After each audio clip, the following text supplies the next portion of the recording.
First, I would like to sincerely thank the organizer for the opportunity to present our work here. I am Professor Ahmad Salman. One of the main projects currently underway in our lab focuses on a multidisciplinary approach that combines infrared spectroscopy with machine learning to detect bacterial pathogens and determine their antibiotic susceptibility. Initially, this was done using culture samples from various biological materials, and later we extended the approach to work directly on patient urine sample for the diagnosis of urinary tract infection (UTIs). This research is being conducted at the Shamoun College Engineering in collaboration with Soroka Medical Center and Ben Gurion University, where we obtained the patient samples. The development of the spectroscopic and machine learning models is a joint effort with teams from Shamoun and Afeka colleges. I will begin with a brief introduction to the biology involved, followed by detailed description of each stage of the study.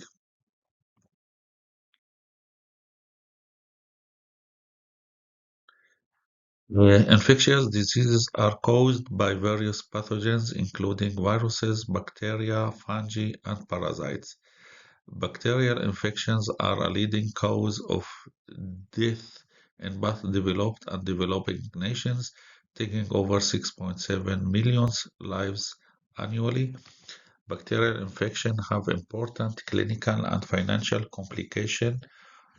For example, the United States alone spend about $33 billion each year on this healthcare issue. According to the Center of Disease Control and Prevention, over 30% of the patients are treated unnecessarily.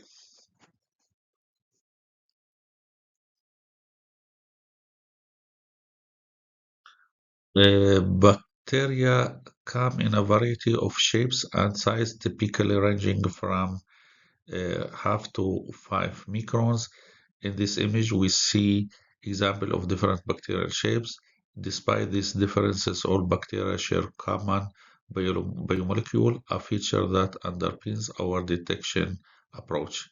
Bacteria naturally live in many parts of the human body and can even be beneficial, such as in aiding digestion. However, certain areas like the brain or the urinary tract are normally sterile. When bacteria invade these sterile regions, they can cause serious infection, as I will discuss in the following slides. Bacteria are responsible for diseases such as strep throat, urinary tract infection, cholera, and etc.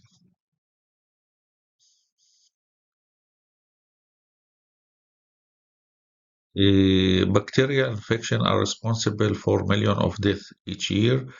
Throughout history, there have been numerous pandemics caused by bacterial infection. Here are some examples of such fatal pandemics.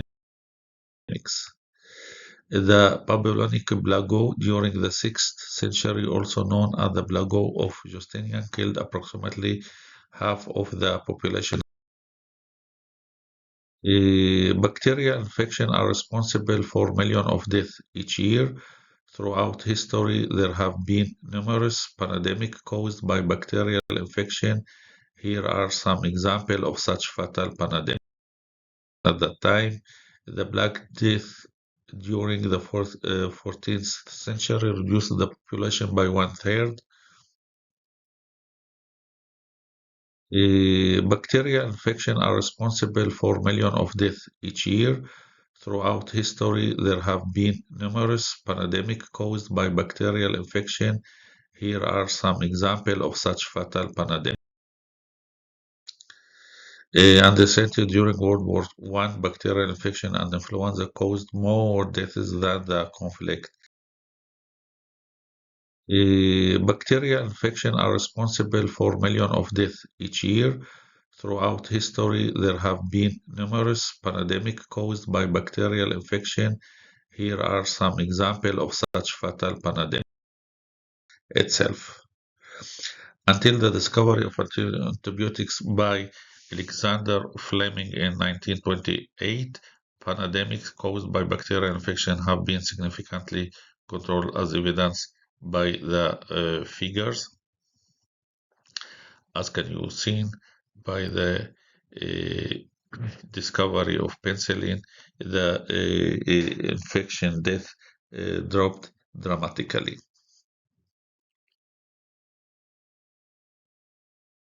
Following the discovery of penicillin, the development of antibiotics with diverse mechanisms has saved millions of lives worldwide and contributed to increased average life expectancy. Scientists have identified several key mechanisms by which antibiotics work, including inhibition of cell wall synthesis. Antibiotics prevent bacteria from building their cell walls, weakening them, and eventually cause them to burst. Inhibition of protein synthesis. Antibiotics interfere with bacterial proteins synthesis, disrupting their ability to grow and reproduce. Inhibition of nucleic acid synthesis. Antibiotics inhibit bacterial DNA replication and repair, preventing the bacteria from multiplying. Disruption of cell membrane function. Antibiotics disrupt the bacterial cell membrane, causing leakage of cellular content and bacterial death. Inhibition of metabolic pathways. Antibiotics inhibit specific metabolic pathway essential for bacterial growth and survival. Currently, there are no new known mechanism for producing antibiotics. Despite their effectiveness, the success of this medicine is tempered by the emergence of bacterial resistance. Bacteria have adapted and developed resistant mechanisms, posing ongoing challenges to combating infections effectively.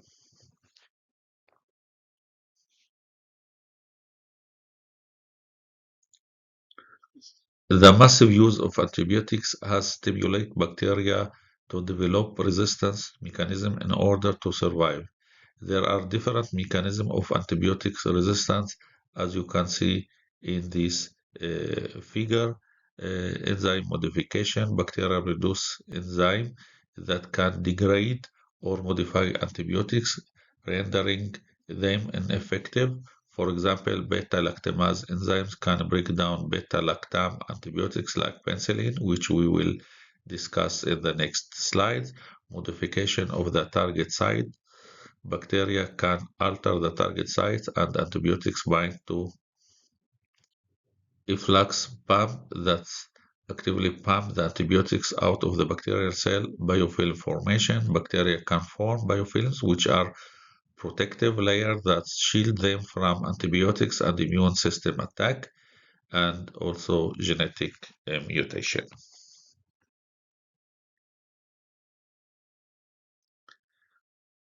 For many years, we did not know enough to take this global threat seriously, and although awareness has increased, much damage has already been done.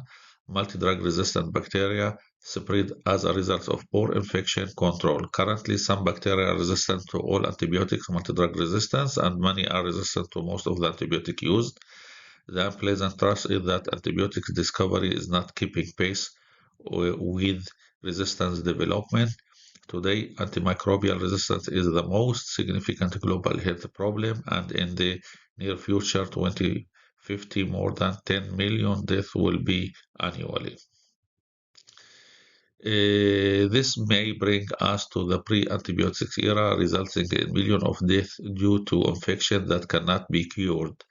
The main reason for this uncontrolled use is the time-consuming method used today for determining the susceptibility of antibiotics. What is going on in the clinic today? Infected patient arrive and instantly the physician prescribe for them antibiotic. This results from the time needed to get the lab results. First, identify the infecting bacteria and then determine the susceptibility to antibiotic. That all take about 48 hours and even 72 on the weekend. But in this period, The physicians start to give the patient antibiotic based on their experience.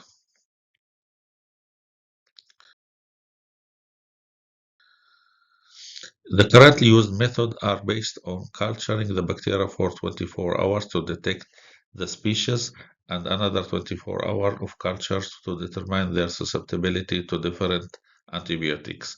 Therefore, we need to find a new rapid method urgently. So the problem is due to these time-consuming methods, which require culturing the bacteria overnight twice,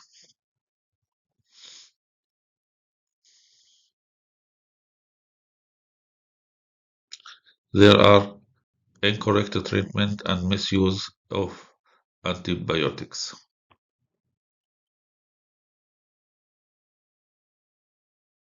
leading to a wide spread of antibiotic resistance. Therefore, we need to find a new rapid method urgently.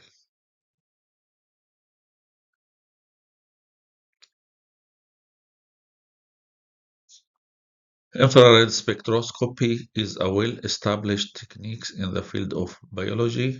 In our research, we had the option to choose between Raman spectroscopy and FTR spectroscopy. We chose FTR due to its higher signal-to-noise ratio and the successful results from previous study conducted in our lab. We utilized FTIR spectroscopy in the mid-infrared region, which is particularly significant for analyzing biological systems. Using FTIR, the biological sample absorbs part of the IR radiation and part of it passes through the bacterial component undergo vibration. These vibrations are translated into a spectrum. In the end, we get a sample of spectrum which is a frequency domain. This is a molecule that make vibrations, and we translate this vibration to a spectrum. This spectrum has different regions, and each region represents a functional group in the cell, as can be seen: the carbohydrate, the proteins, nucleic acid, and so on.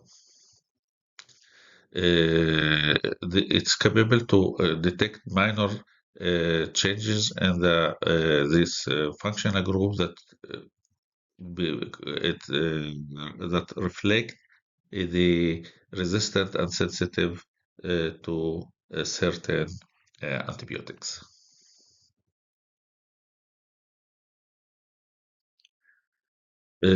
Our solution,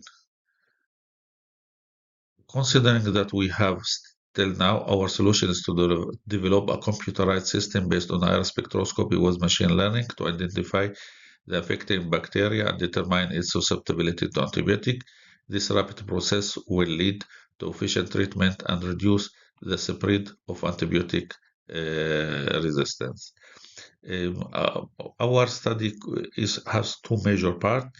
In the first part, it's general infection, which culture is based and it's fast.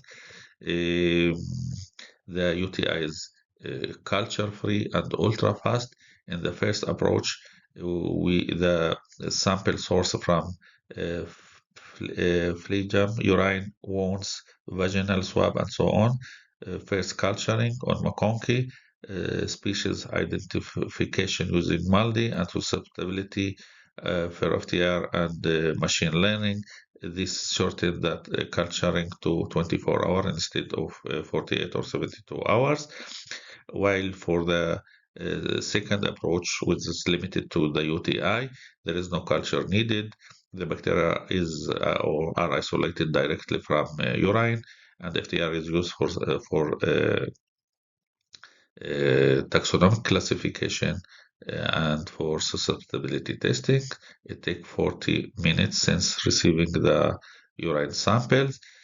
For the first approach, we make a significant reduction for the culturing time from 24 hours to 10 hours.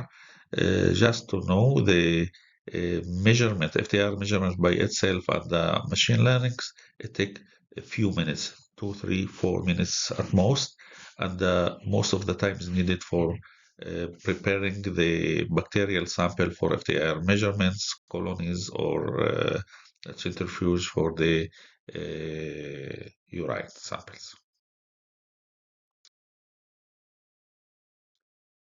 Thus, for the colony, we want to develop a computerized based system on IR spectroscopy and machine learning for the rapid detection of the susceptibility after the first culture.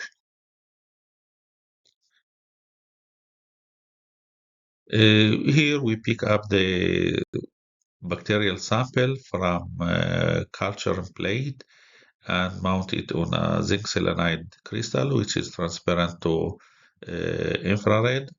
The slide is measured by FTR microscope. First, we put the slide under the microscope. We choose the good area for taking the measurements, and the final step is recording mid-infrared absorption spectrum. Uh, when we want to develop a protocol, first of all, we want to evaluate the reproducibility of the spectra. The first step is measuring 12 spectra from different sites of the same spot. And as you see, the spectra almost lie on each other. For the second thing is to measure from different colonies of the same isolate. And also here you can see the spectra are measured at 3 different days and are almost the same. And the third check is to measure the spectra from the same spot at 3 different days. And also here, as can you see, the reproducibility is very good. So we start collecting the samples.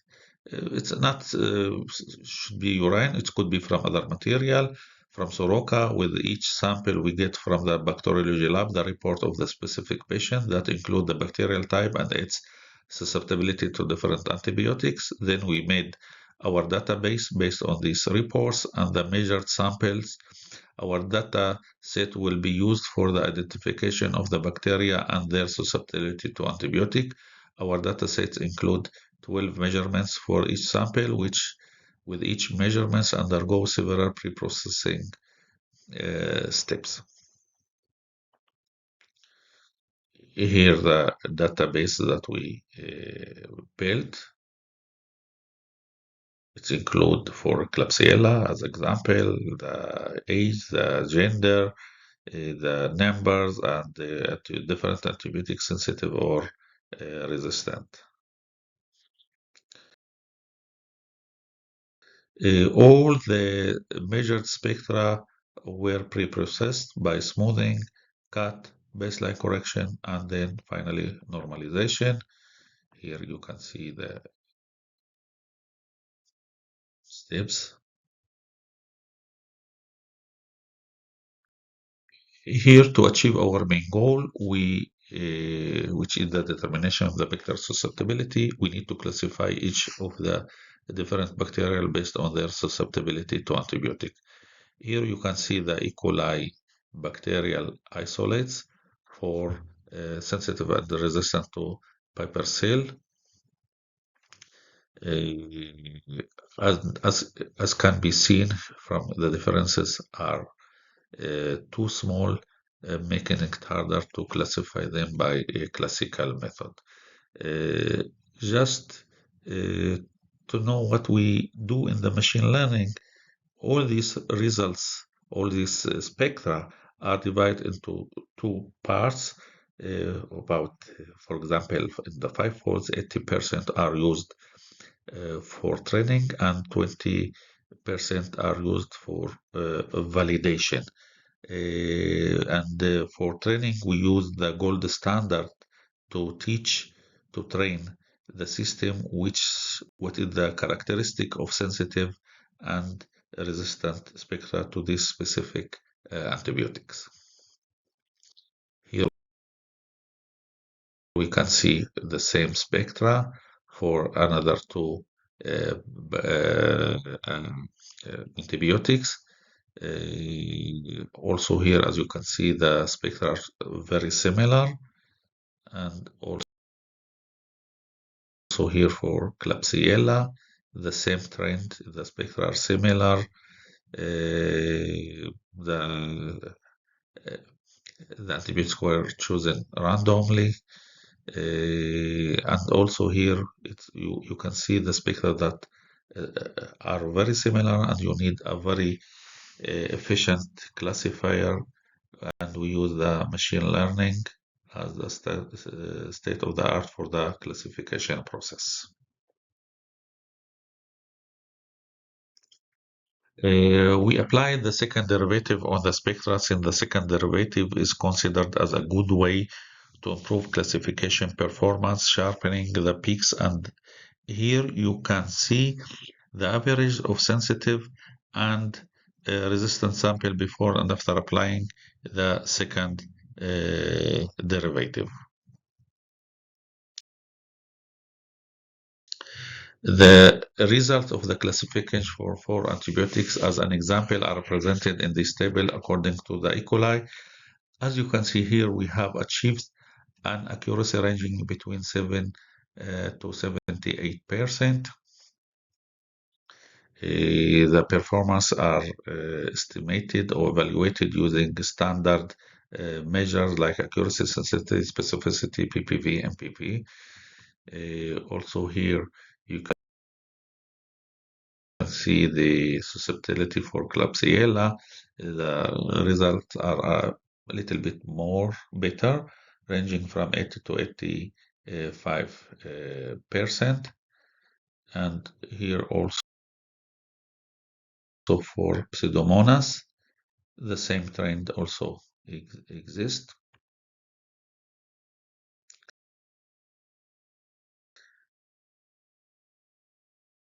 And for the Proteus, also the same trend. This study, we can say that using our technique, IR spectroscopy with machine learning algorithm, it's possible to determine the bacterial susceptibility to antibiotic with high accuracy, leading to better treatment.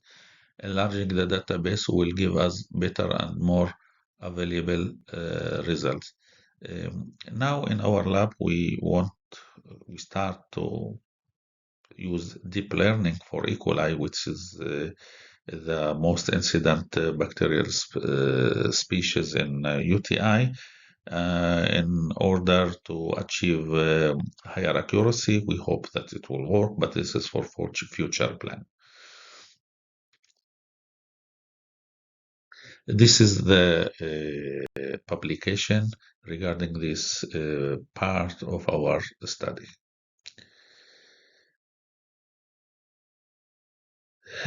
Now we ask ourselves for the next step, can we reduce the culturing time itself without compromising spectral quality or classification accuracy? A significant improvement from the 24 hours in our previous study. By systematically testing shorter duration, we found that culture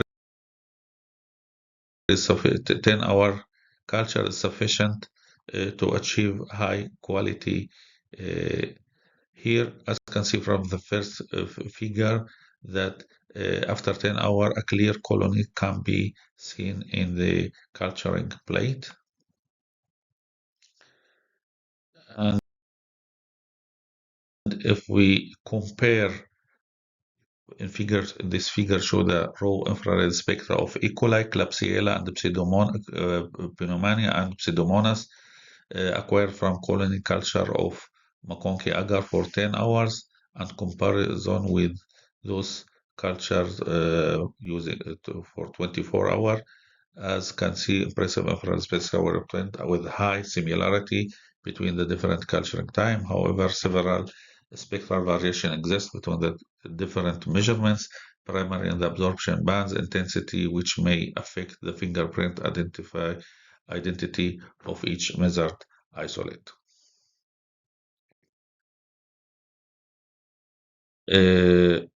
For quantitative comparison, we employed PCC, person coefficient correlation analysis. In figure 3, we plotted the PCC value versus the sample number for 5 isolates, each of E. coli, Klebsiella, and Pseudomonas.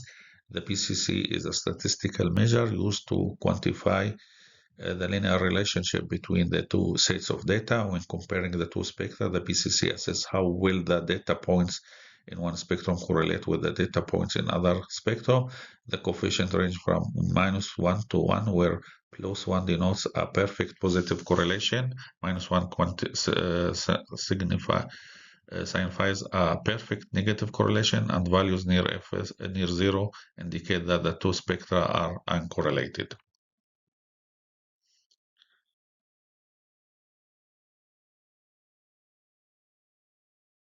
Here you can see the spectra and the standard deviation, and we try to differentiate for taxonomic classification using PCA.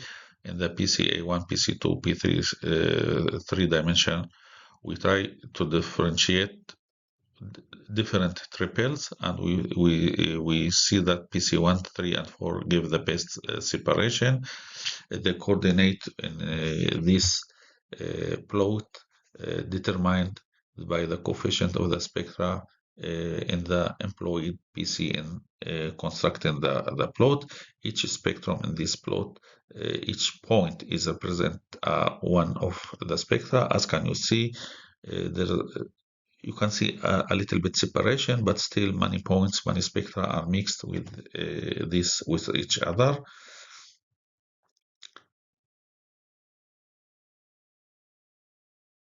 Now we try to make the classification between these spectra, and as can you see, the spectra for the E. coli are second derivative, and the ROC curve for the machine learning algorithm. Uh,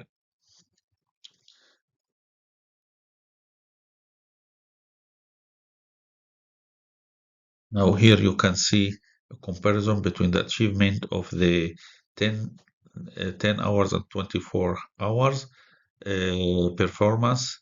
Uh, as can you see here, for the species we examined based on sample obtained after 10 hours and 24 hours, the results are highly similar. The maximum difference in the UC is 20%, highlighting the consistency and the precision of our method within 10 hours.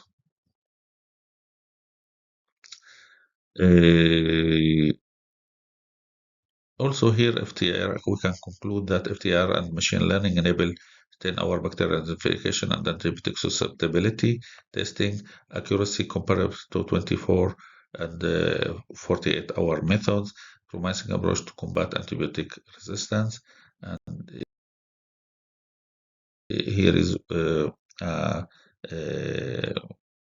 publication regarding this work. To summarize, we obtained the biological sample, first culture, we obtained colonies.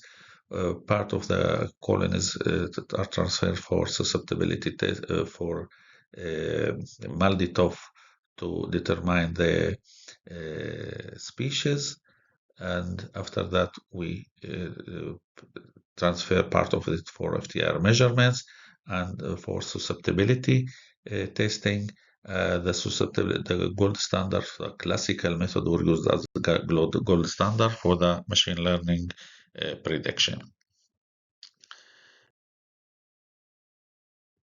For the second part, when we use for bacteria isolated directly from urine,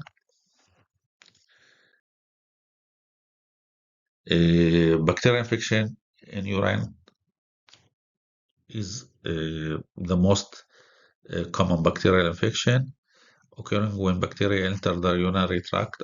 UTI affect about 150 million people annually and are typically treated with antibiotic. However, if the infection spread to the upper urinary tract or kidney, it can be severe and potentially fatal if not treated properly and correctly. The most incident type of the bacteria is E. coli with about 75%.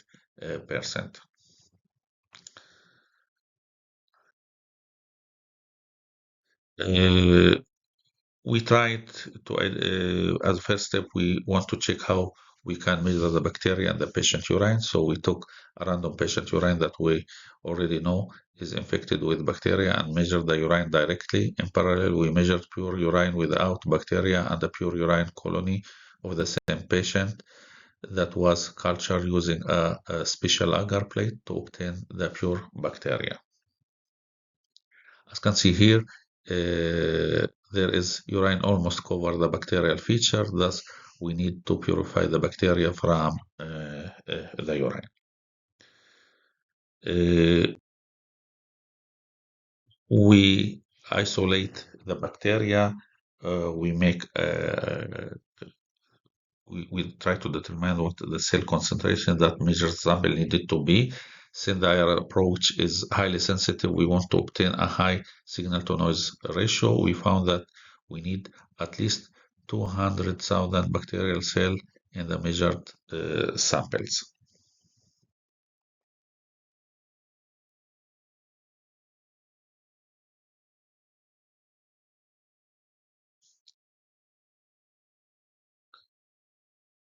Then to check the quality of the measured sample, we compare the spectra measured directly from the patient urine after purification of the same bacteria after culturing and the same the gross media.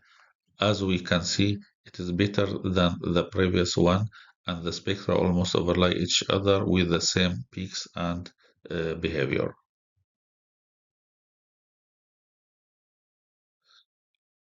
We double check the quality of our purification.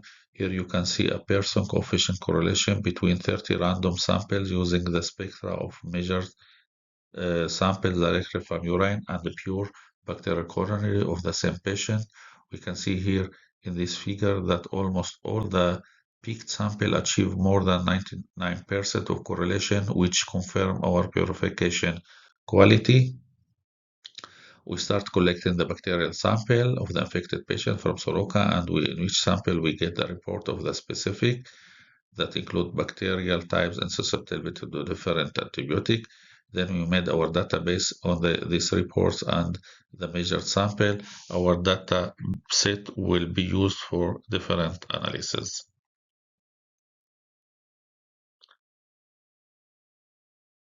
For taxonomic classification, we achieved about 94% for reproducibility. The same 12 spectra measured from the same spot are almost overlay on each other. This is taxonomic classification, and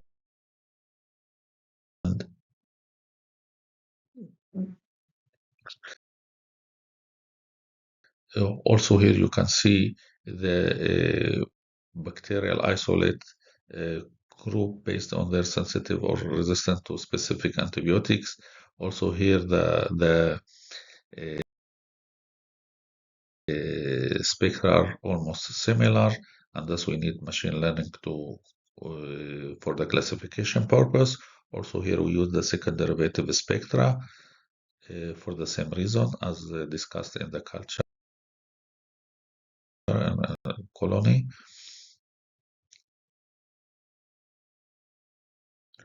Rockers for uh, machine learning, and also here we determine the bacteria susceptibility to specific antibiotic using our IR spectroscopy and random forest. And as can you see, the accuracy ranging from 78 up to 84. We try to differentiate between different mechanisms. There is no time to show this.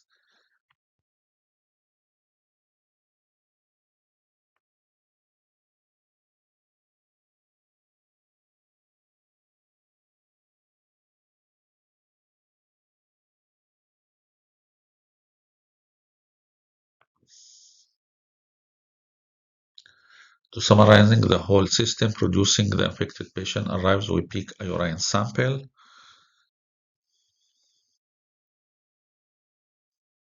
Then we purify the bacteria and separate it from the supernatants. Then we place 2 microliter of the pure bacteria on the zinc selenide slide. We measured to obtain the FTIR mid-infrared spectra using machine learning to analyze them, and then the results in 40 minutes, also that species type and the sensitivity to specific antibiotics, or all of the procedures take about 40 minutes compared to the standard method, which take 48 hours. This is the paper that published regarding this part of the work. And conclusion, antibiotic resistance has been considered as dangerous and deadly as global warming. We don't want to be heading toward a post-antibiotic era. We may slow down the development of the spread of resistant bacteria using our technique, IR spectroscopy with machine learning algorithm. It is possible to identify the infecting bacteria and determine its susceptibility to antibiotic with high accuracy directly from patient urine, leading to a better treatment. Enlarging the database will give us better and more reliable results. Acknowledgement, we want to acknowledge the bacteriology laboratory at Soroka for this provision of the sample utilizing this research. Thanks for my collaborator, Professor Lapidot, Irving BGU, Oraib, Mahmoud Halehel, George Abu Akhel, Manal Suleiman, Clarence Razming, Eladio, and